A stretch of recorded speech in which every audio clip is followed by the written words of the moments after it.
Good evening tukwanirizanye ku Junction ogambo kyeyo gyoli gyesinzidde okuba ng'otulaba Auntie Sue awoomye okufaako obufi Makula alabika kirala shogenda gikola nzeka sigenda bakkiriza genda mu bushoti but whenever the Junction ekutusibwako Malaika Institute we batusamu akasente balina courses you can either choose to study in the morning with the other students or you go evening after you have done your work or whatever it is. Bakubireko ku simu to inquire and find out more. And number 07776 1322 oba 07558 1322. Those are their numbers. Call them. They're very polite people and they'll show you what to do and how best that you can work with whatever course that you have taken. What triggers or what drives people into depression? What are some of the pointers? Ebintu byolabye nti omuntu gwe nali njogeddeko naye nangamba nti yali depressed. This is what drove them to that dark space. That is our topic of discussion today. Wow. I like your black and white. You actually look... Mwagenze ne mu shopping ate mwangana. You actually look so nice. Netugenda kola one time twakola ko Junction yali culture. Having Tuneyogerezako Makula nkuchai. By the way, Fort Portal we are coming. Mu shopping. Tusoka tunyonyola abantu be Fort Portal tujja. And we are coming. And we are going to be live the Junction. I am going to be called Akiki. Me like, Adieri. Yes, I'm a kiki. That's my That's mom's. my mpako. Oh. And Pastor is a kick. Yeah, bamwa kiki. Like daughter, like father. I'm a wall. You are Awoli. Yeah. That's my grandmother. So I want to have a foot spot. So we are looking forward. Bogera ne simbo eh. Baina kuba bambecha. Nange bambi ne simbo kuba mami yali Kankweko experience. But we are coming to Fort Portal. Oh, I'm excited. One time nga ngenda ne mami okulaba jjajja. Wali of course neba aunties. Kati ngende wa jjajja. Only fe abakulide mu Kampala obulamu bwamwe si bwa kutuula wamu otambula oyogeranga bw'oyagala. And my granny was looking at me nga nebuuza banne nga staring ennyo. Am I beautiful? Bannange kiki enkoze kino? Look like Kagaya. Bagaya. Princess Bagaya. Oh, banange mukazi oli ejinze bulungi, she's the most beautiful. Kati nga ntunide nga ndowooza oba yanego oba mulabikidde bulungi alina bya kumbe byandowoleza byonna bibi. Mayijjajja otambula nga amala okuntunya nga abuuza mami wangu n'omwana amukuza otya. Jesus. Tebamanyi Kampala tuli ku fast pace. Obudde jjukira ovudde ogenze kusomero muli mugenze byakutambula kwanguwa naga nedda munange we batnaga kyobola saagala abantu bana bazzukulu balala babeere Kampala babanga bonna bagenda tambula bati enjogera speed oli buli kibo kikola oli tangobe mu kika nange bwe bityo naye tujja we are going to be with you live mu Junction. I have a judge who was a Mutoro. She passed away, but God gave her a very long life. She became blind. No kadiwa. But then no ziba masolo abukadde. Yes. When we used to visit, she was a Mutoro. She got married to a Mobitegere ebyo. Jaja wange omusajja yawasa omukyala nga Mutoro. Yeah. So on another side, biwanvu nnyo. Kati nga wogenda omukyalira nga atufumbira thirinda. You know Firinda? Yes. You soak the beans. Oh, I don't eat ntula. But wawomerwako ekitundu. Lumojja kuwomerwa kye bayita entula.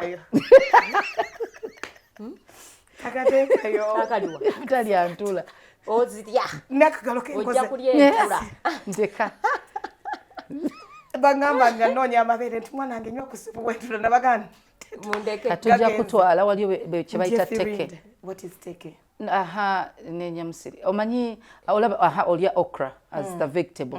Kati waliwo enva nga zinanuka nga bw'olaba kwa okra. Yes, kawomera kalo. Tugenda 40, so it don't look like that. That look. Biba biwooma. Enva zerinnya ekazeeka. Biba biwooma. Era nabo balaba. Ate naawe kennyini obojja. Nawe kyobola baba bagonda. Naawe obojja kunigguusa. Yes, so Junction tugenda kuba yo live. I think gwe mulundi gwaffe ogenda osooka. Okubanga tuli live mu bantu. Byonna ebibuuzo mujja bituuza tujja kuba live. Tugenda kiro nkingira 40. Tugenda kiro nkingira 40. N'olukuŋŋaana of course.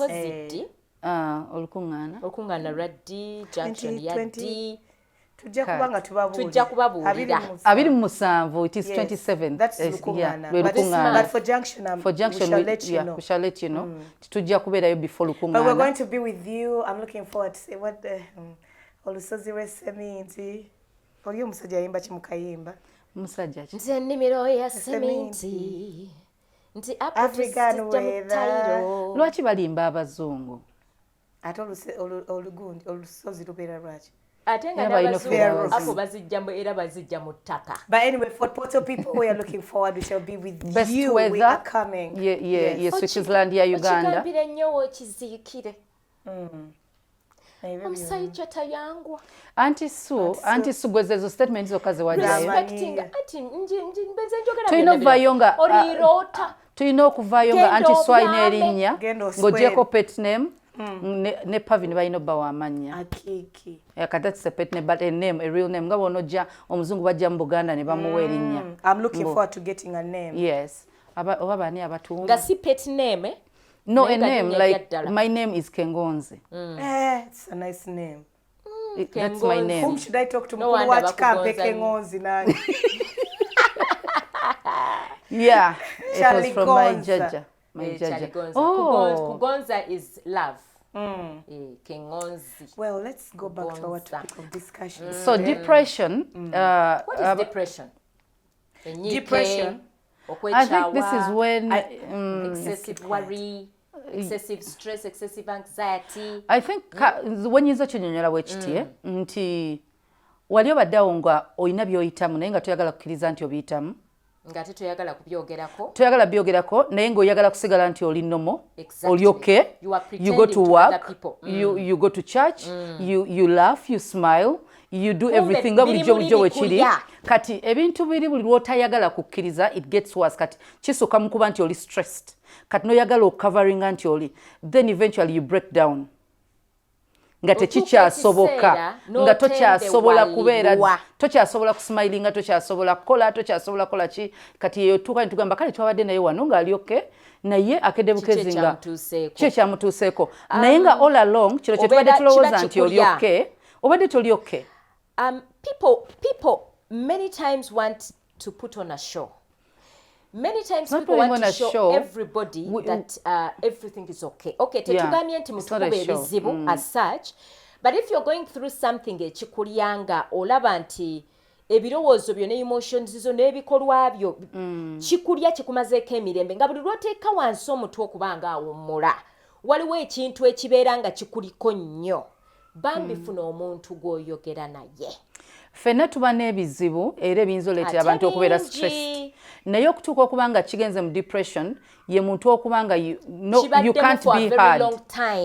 Ebimu ebintu lwaki birwawo Auntie Sue kwe kubanga wandiyagadde oyogera oba ne bwogezaako okwogera backstoppinga stigma. Yeah, then you're not hard. You're not hard. You can't talk to anyone about it. Yes, you can't talk to anyone about it. One time nalindo zangena getting depressed. What happened? There is a time when everyone had an opinion about my life and my decisions. So your time buli omu yali ayogera. Then I was like ani gwe nyiza okwogera naye akumanyi n'atakumanyi ng'ayogera about my decisions because buli muntu aba n'ensonga lwaki akola ekintu. So abantu be nalowoozaako be nina okwogera nabo that was church because the environment mwendi nti omuntu gwe nagamba nti kale kansooke nzirukire waani oboga kati boba oli mu my position it will be a pastor's wife oba mukadde wa kanisa abantu mu authority nga bakusingako kubanga bw'onooba oyogera nti you are now a pastor's wife nadduka njogere ate naani mu church ate atunulire leave alone family because family bonoogenda mwaliwo ebintu ebimu bye batalina kumanya so kati nogamba omuntu gwe nina okwogera naye because now we are talking about an authority. My husband is a pastor so bwe naaba omuntu gwe nina okwogera naye alina kuba mu authority yeemu naye oba okitegeera nti authority bweba yeemu naye then yani yayinza okuntegeera oba n'okutegeera oli kyayitamu kati mu kwagala okuba nga ndowooza ku bantu be nina okwogera nabo just bampulirize before you judge ngenda olaba they are the same people ate bali mu kujajinga be bali mu kuvuma so nobeera nga kati naawo nga kyolina okukola nti kati omusajja ono wemba nina challenge naye nina kwogera nani to have been ku level omuntu atamuyiseemu maaso oba atamugyeko kitiibwa kye kubanga sina bwe ŋŋenda mu bantu basumba okubabulira ebizibu oba kitegeera kati nti singa nina misunderstanding ne kankuereze at work nina misunderstanding ne mwami Senkubuge is the general manager kati njogere na Parvin ate tojja genda wa pastor nina kunoonya authority muli waggulu oba ali in line naye mu same line so ngenda okulaba nga abantu be nina okugenda nabo nina okugendako for guidance are the ones throwing stones awo ne bikusobereka ne mu kibira niŋŋamba so what do I do one time navugako n'emmotoka nga tomanyi gy'olaga nga simanyi gye ndaga then I met this guy navuga nali ku Entebbe road era ngamba it was an angel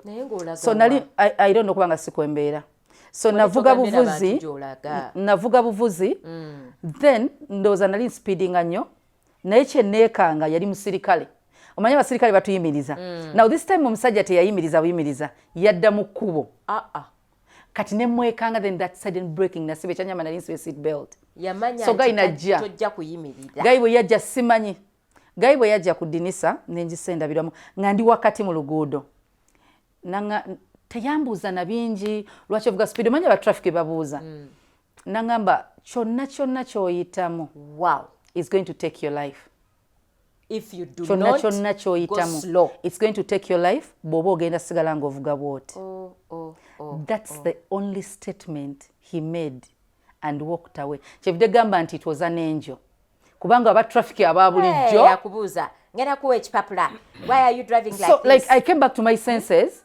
ninga mbadde ndagawa speed so navuga netola then nenzira gye mbadde nenzira ewaka netula ewaka so waliwo abantu nga they want to talk to us but we are not open or our arms are not open to them waliwo abaana abamu nga bali mu drug abuse abalaba malaya nga tamanyi nani gwako abala bali mabala nga yes tamanyi gwakogera naye nga n'omuntu gwe yandiyogedde naye kangereze ku church especially pastors nti ne church kyekifo buli muntu kyagamba ne bw'abaani ne bw'aba omuntu aweddeyo gogamba nti malaya oba ki ne baba musiyazi ekifo kyagira n'agamba kaŋŋende bw'alengera ekereziya weeri bw'alengera omuzikiti we guli bw'alengera ekkanisa weeri gyadduka but now these days the church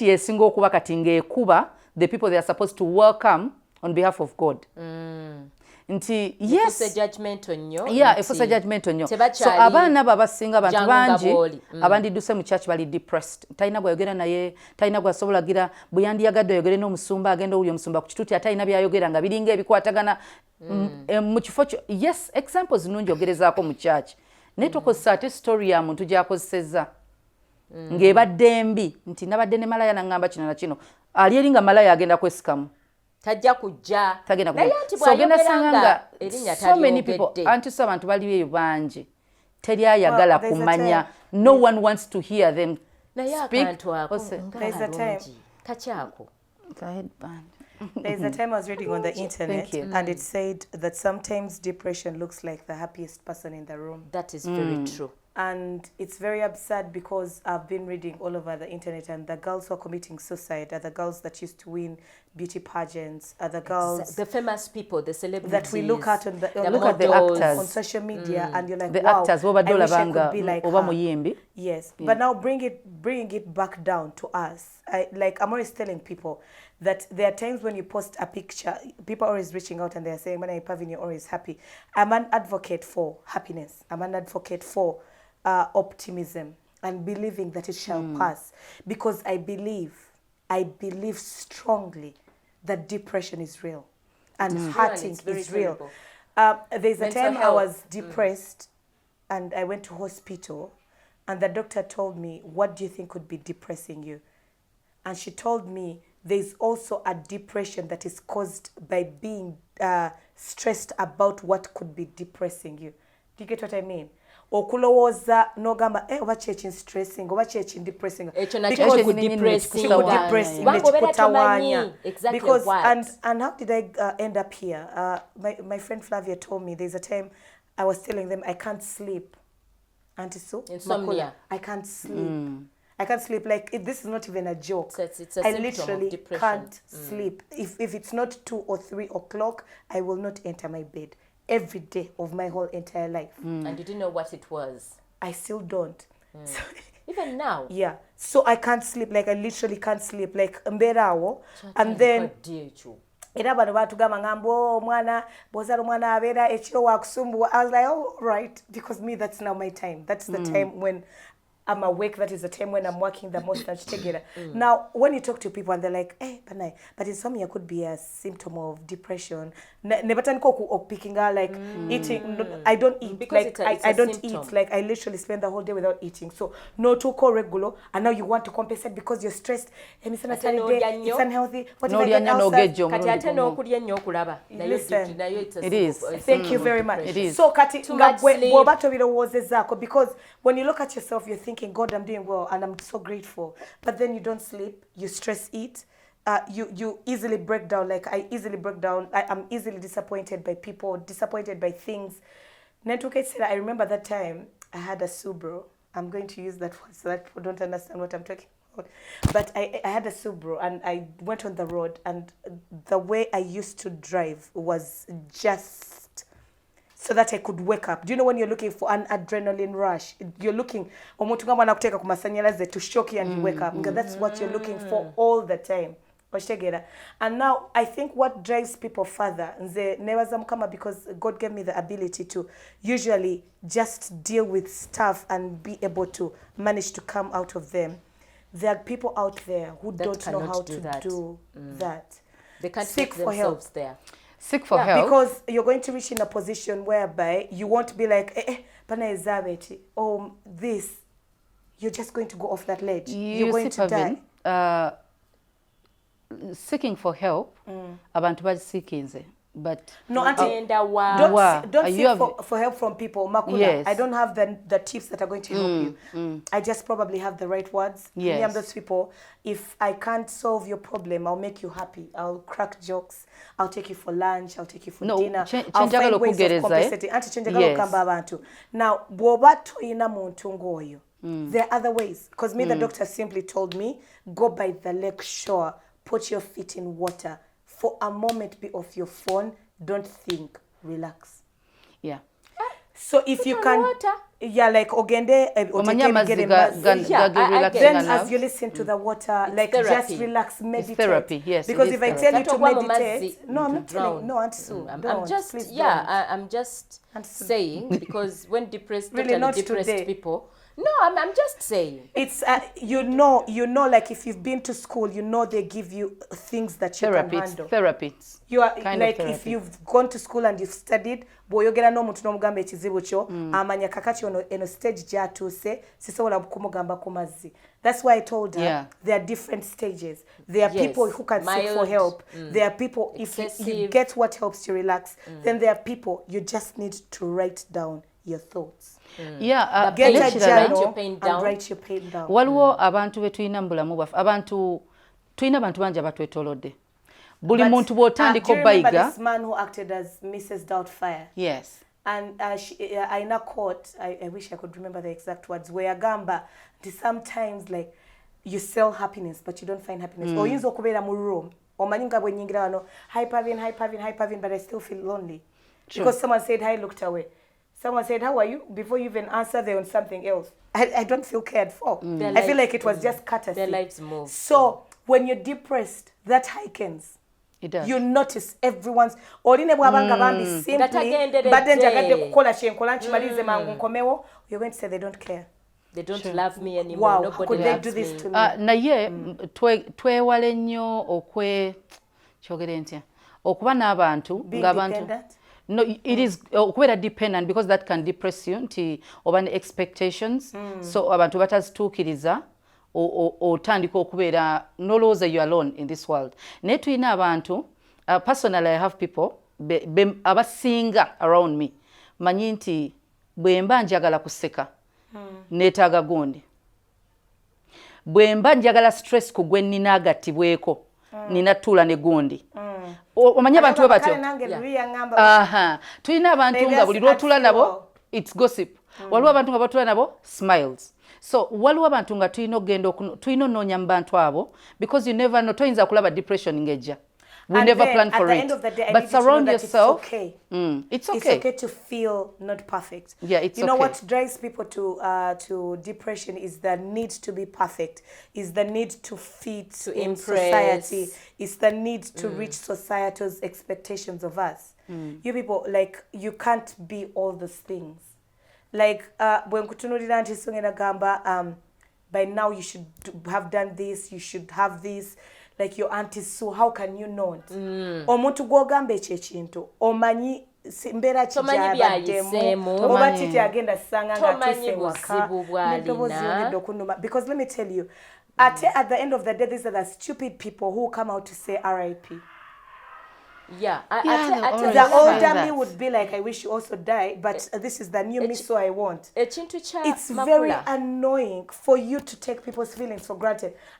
Because you see Auntie so Makula is strong, or because you expect them to deal with emotions in a certain way, you troll.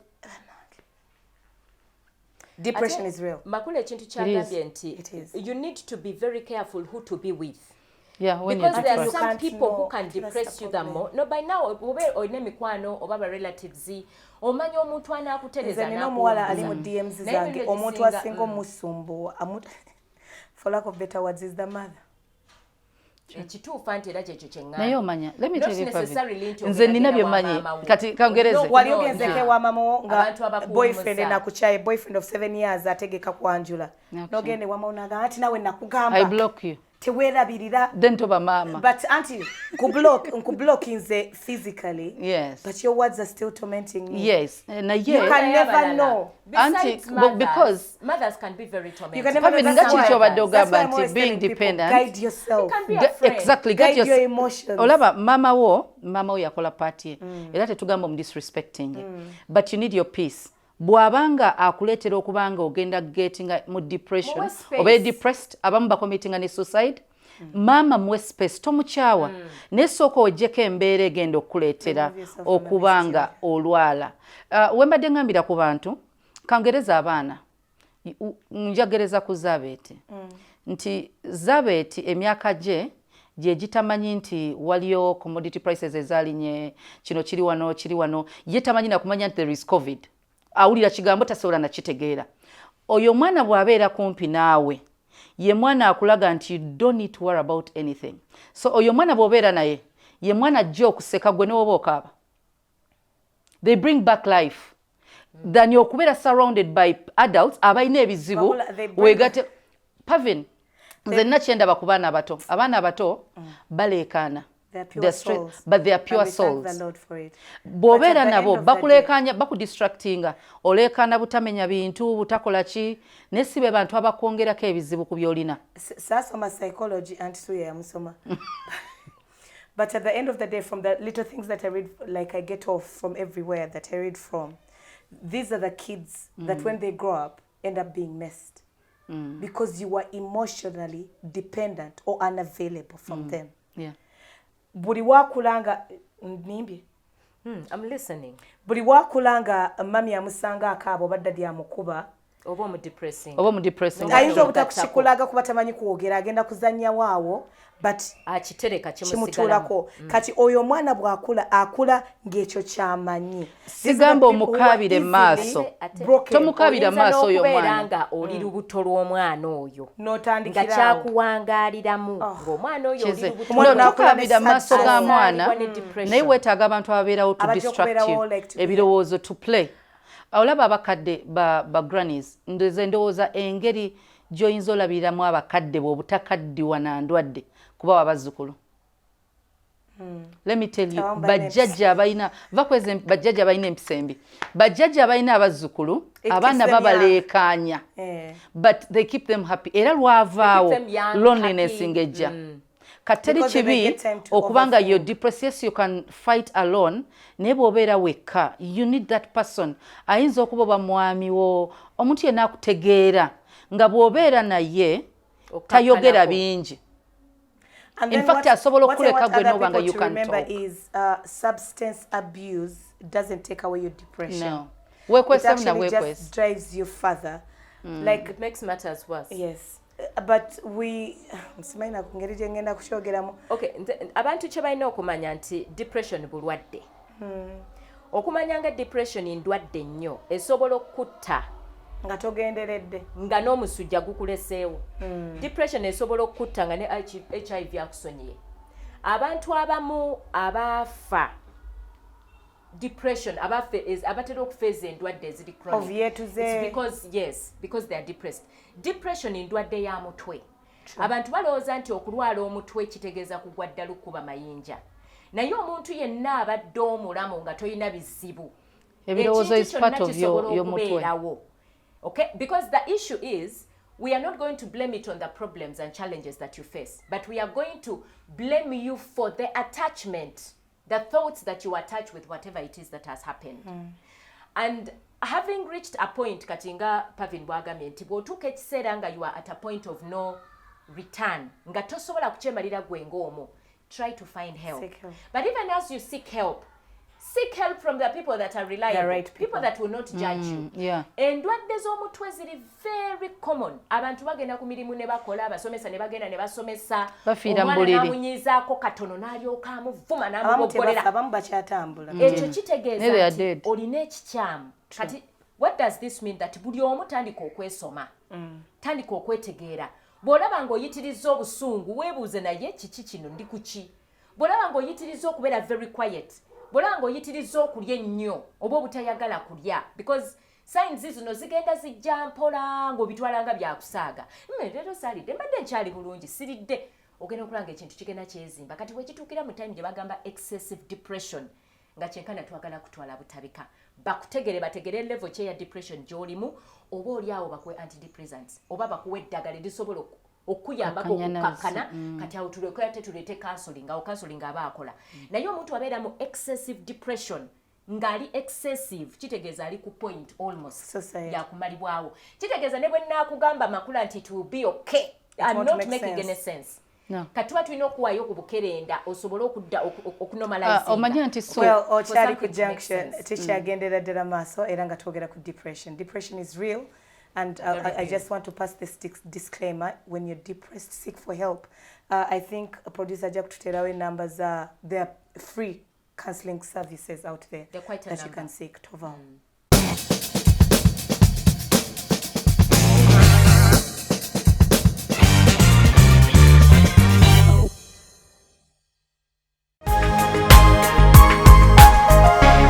Soul Television, Femunyo.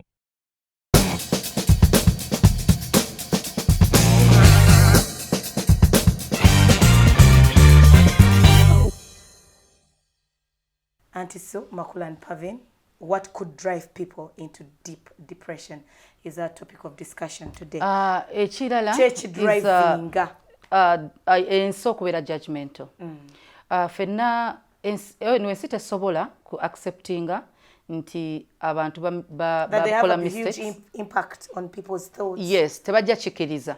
But bwembanga okoze mistake in life, abamu gundi failures awe ziri mu relationship, nti failings in a marriage, in a relationship, wobadde olowooza oli perfect, you can do it, oba abamu na somero naye omuzadde n'atakkiriza omwana ono nti yakoze ensobi oba yagudde bugwi exams tumuyambye tutya nti omwana omuwala bw'onooba tofumbiddwa 30 abandi kuyambye ne bagamba nti naye ayinza okuba ayina ebimusomoza, ayinza n'okuba nga personal decision ne mumu stressinga ku issue yemu natandika olowooza aliko ekikyamu no otandika olowooza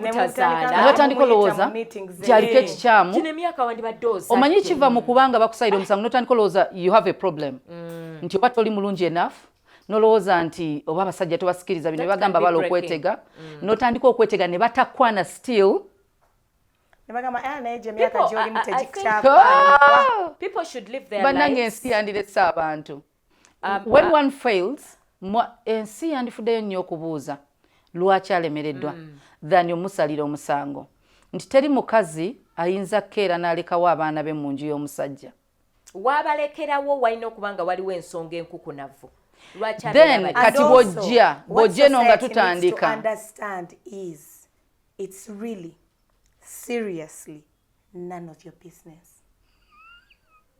Like if we learned to mind our own mudalas. People wouldn't be committing suicide and out of all the politeness that there is on planet Earth, if there's something wrong with me, it is really none of your business. Makula chikutakulirawa. Just explain to me that if my voice is coarse, is it paining you? Is it your voice? But also, no. It's none of their business. No. It's none. But Auntie Sue, there are people. Ekireetedde abantu okuba nga bali depressed. Opinions z'abantu mu bulamu bwabwe. Because if I needed your help, I would have come to you. Omuntu bw'abanga ali depressed. I'm not depressed. People. I'm not. Okay, no, what is getting me? So what is getting me to that level of depression? Yeah, abantu opinions z'abantu.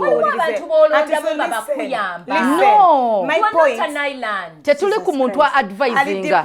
No. Auntie Sue, agenda okugenda mu mbeera. When I start judging you, then you'll be driven into depression. Okay. If society learns to understand that you took that decision for your own personal reasons, they start judging. You wouldn't have Parvin, let me give you a good example. Let me give you an example. Let us look at abawala abaludde okufumbirwa n'abakazi abaganye okuzaala oba baludde okuzaala mu bufumbo. Pray for them. Pray for them. Bw'oba olaba aluddewo Makula ofumbirwa muyambeko ofumbirwe. Oba mulete. Bw'abaddewo okuzaala muyambeko ozaalegwe. Auntie Sue, leka nkubuulire. Naliko one time nakyazaako omusawo nga nkyakola programu y'ebyobulamu. Nangamba ekimu ekireetedde abakazi obutazaala kwe kweraliikira obutazaala. Kiyitirira okitegedde the stress enough egenda leetera omubiri gwe okubeera nga gukosebwa. Now stress eyo evaawa eva ku pressure bantu b'ebweru. Abagamba omuntu bw'atakinga decision bweti. Parvin yali akafumbirwa nzijukira no nga buli omu akubuza kati Parvin Is she pregnant?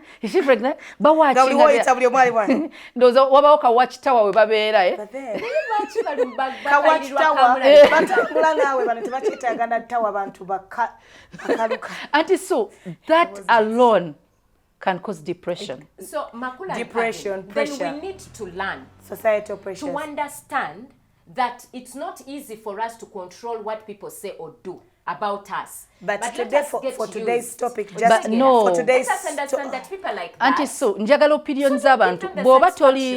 Bw'oba toli musumba wange. Because omusumba wa inokubuza Parvin. Kiki ekiriwo tukusabire.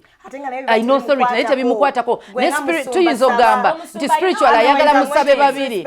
No, ayagala tusabe babiri. Musabe. Bw'oba sigwe ani kitange ne mange ne bweyandibadde maama naye namwe byagala muki.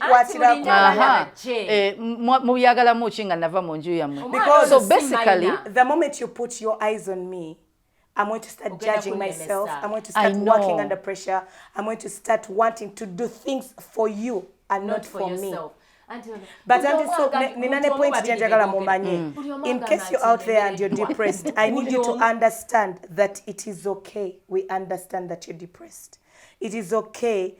Kubanga waliwo abamu even that judgment of them having taken serious what society said pushes them further into depression. Because Auntie, so the truth is biruma. Biruma. Otandika okulaba nga Katonda. Awo tubeetaagira bantu so. Ate awo omulabe sitaani we yeekansiza naga Katonda wo. Bulijjo gwe weewanisa aliwa.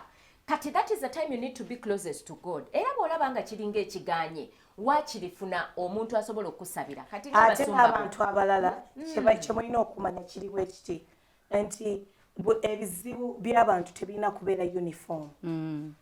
Nti Auntie Sue ayinza okuba bambi nga obuzibu bwe abantu beemuyenga beebaka mangu ayita mu kkubo ng'atyamu bambi ng'ekizibu ekyo kikutiisa because you have to be at work. Bw'okyogerako ne tugamba naye weekoza. Kati olwo kaba talina kyaggulo tukole tutya otandika okupimaapima ebizibu n'olabanga banno. Do you know that is going to push you further? Yes. Because you feel like kati nkabira. Nedda otandika olowooza toli fair. But banange buli omu abalala tobalowoozezza kaba n'ekizibu kyoba kya miliyoni bina nga ffe tunoonya emu. That is it. That is it. And then look for people who are going to understand your problems. Wakireese bulungi. Tosobola kubanga onoonya miliyoni bina oje wa Parvin na counseling oje kungamba you're looking for what 400 million. I will What's your problem? I'll be like what mukwata. One time nali with my sister in long she's watching nagamba you know ndi mu kisiibo tetwali mu kisiibo nga house of prayer so yali mu kiche cha 30 days nanga njagala onsabireko konza oyagala kimuli obansabe busabe nagamba ya mbuzayo $5,000 okweza 3M nine ekifo kye nino okugula n'ekizimbe kyamu. I can tell you my sister namugambeze sala simanyi zisaba out of the goodness of my own heart abuzayo $5,000 bamusabe kukadde busatu so ayinako bubiri kitundu obwa $1. Anti olaba bwenga batukana $1 mu Uganda shillings kubanga kintu nze sala zange ziba mu Uganda shillings kale ne mu $1 pastor atukana ne tuwanika n'ekyo kikola ekyo tokityanga kubanga bw'oba omukyala musumba anti gwa to depressing lwaki ngamba utakitya kati no ndeka I can't stop depressing me madam nga mukyala musumba that's depressing. Thank you oba singa baziwange mukyala musumba is a human being mukyala musumbo aliyose n'okireta ngenda ku answer na nsawo kansigire simu Auntie Su ngenda kwerabira my issue Auntie Su my issue kugambe this is my in-law si muntu gwensumba sinza musumba ekintu ekiteeka abantu mu depression people's expectations of them.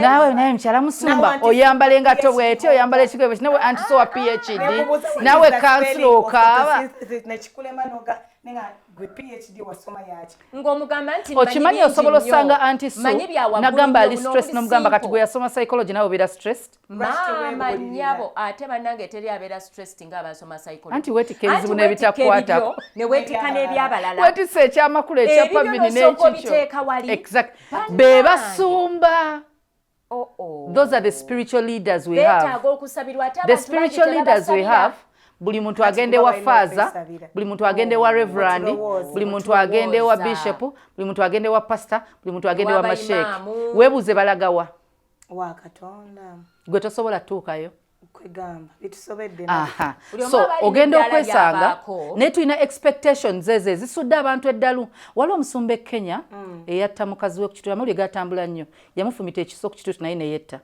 yamufumitira ku kituuti kwenyini naye ye baali babadde ki yomo ono omusumba ni yali amugamba yaleka ebbaluwa gye yaleka as the church mulina okwechekinga ebbaluwa yali bweti mukazi we yali mwenzi nga bw'okiwulira naye mukyala musumba abasumba banne be yayogeranga nabo about the situation ngamuga tosobola mugoba tujja kuswala tosobola mulekawo church nnene nnyo omusajja n'atuukanga omukazi nti omukazi yennyini yali yamukoowa ng'ayendera n'ewaka naye omukazi agamba omusajja genda n'agamba nvawo ntya kati yatuuka ku mbeera nga takyalina gwasobola kugamba because mumusuubira okubanga malayika mumusuubira okubanga Yesu mumusuubira talina kuyomba talina kwogera ne bamugamba ovaayo otya nawe noyogera ovaayo otya n'ogamba nti ogenda ku poliisi nti omukazi yakubye okimanyi abasajja be bakyasinga okuba depressed be bafiira mu buliri naye teri musajja ayinza Parvin singa omusajja ajja n'agamba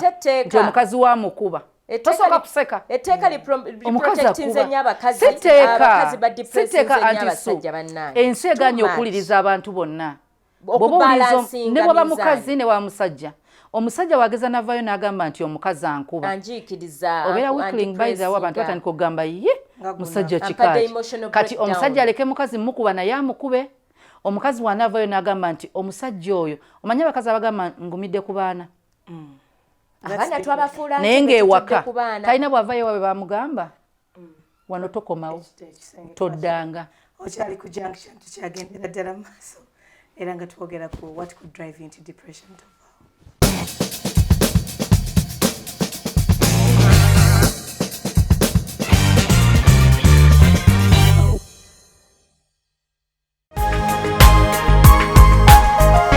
Soul Television, Femunyo.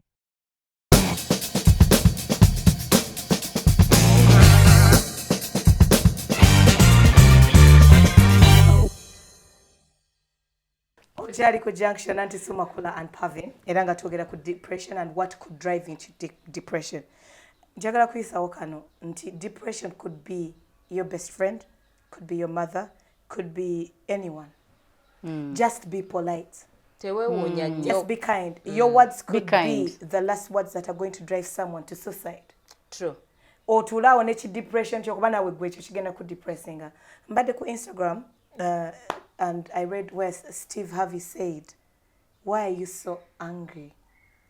Don't you know that this could be your last day on earth? Be happy and enjoy each moment as it comes. The way it is." Because obera wongo obusungu bukusumbuwa nokayana nechiri ogenda kudaye waka olowooza ku Makula olwokuba yabadde nekino nolowooza ku Auntie kwega nawe kenyini. That's depression. And usually broken people like to break others. Yes, they do. Now when you recognize that you're depressed or you're broken, you start reflecting your anger and you start breaking others. Ate n'ebirungi oba tokyabiraba. You can't. Buli kintu kyonna okirabamu kikyamu. Yes. Even opportunities to you are curses. Yes. Njagala nnyo ffeffe nnyini tubeere basawo baffeffe nnyini. You see, listen to your thoughts, listen to your emotions, listen to watch your actions, and find a way of regulating. Yes, be kind to yourself. Thank you very much. Because there is no way you're going to be kind to another person when you actually wish the worst for yourself. There's no way you're going to give credit to other people when you can't give it to yourself. Broken people will forever break others. Togenda kulimba kwagala bawo kukwagala kusinga gwe bwe weyagala. Gwoyagala abantu bonna bakwagala okusinga gwe. You love yourself. Abantu abakyasinga okubanga ba getting a depressed or bagenda getting a depressed people pleasers. Nti abantu bonna tosobola meeting expectations zaabwe. Buli omu alina kyakusuubiramu. Kati ani gw'ogenda okusanyusa. But then Makula, what I want to tell you is people shouldn't make you bad. Makula, if you're a nice person and you like to be nice to everyone, maintain it. Don't change because be kind to yourself. The world is rude. Yeah, yes. I'm not saying that because you change yourself. Also that could depress you. Olaba Parvin, bwe kibanga buli omu alina kyayaga anti kyegamba nti bw'oba okubanga oyagala okole kati kangereze abaana abawala these days. What you need to do is expect less but be yourself. Because ekigenda okutawanya is because you're giving with that want to be appreciated or seen. But not so if you don't get the recognition chigenda kuluma or the satisfaction. But if you are a good person waliwo abantu nga bo naturally balungi, they like to just give. You're thinking that is okay. Babe, I just hung up on you because I'm tired of talking.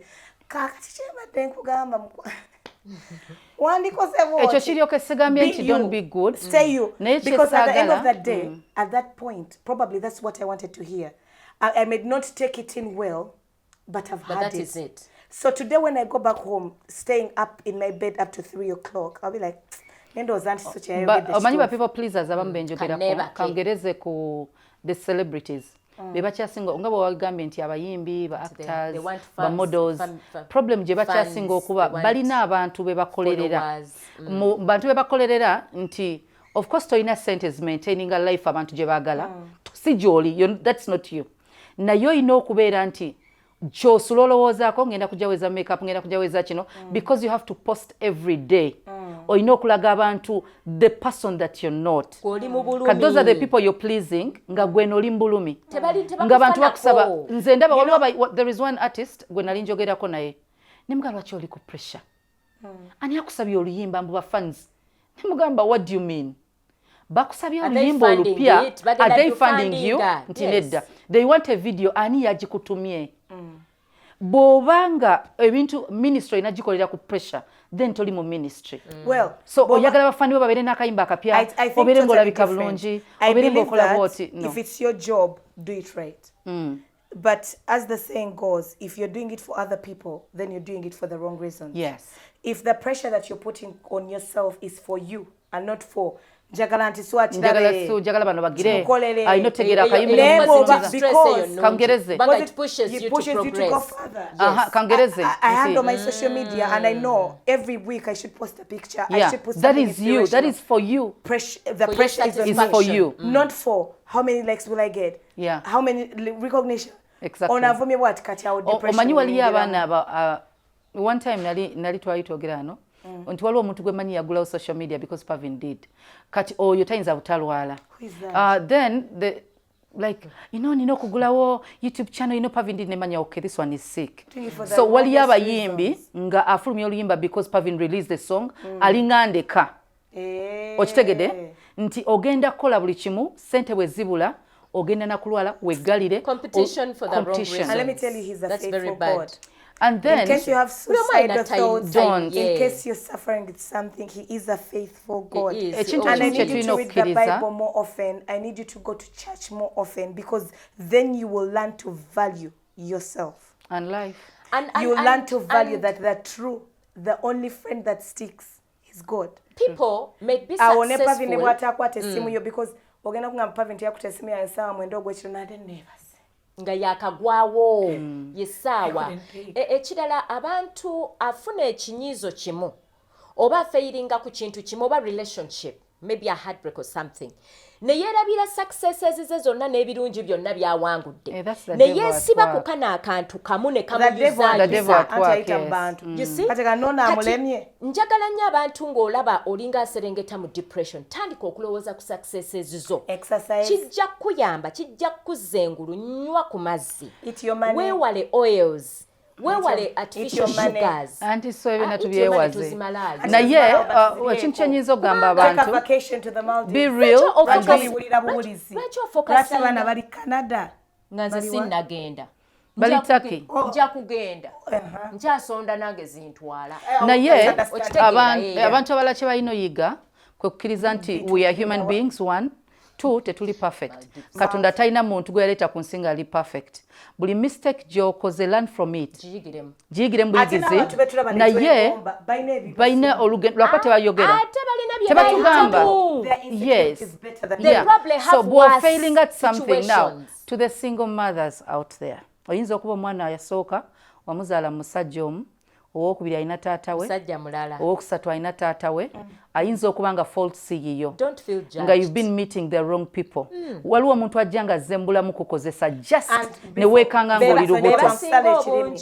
Also being attracted to the same wrong mistakes is a sign of depression. Yes, tetugamba nti you need to learn from your mistakes. So waliwo omuntu omu nga alowooza kati takyali mukazi because yazaala omwana n'owokubiri ne bamulekawo.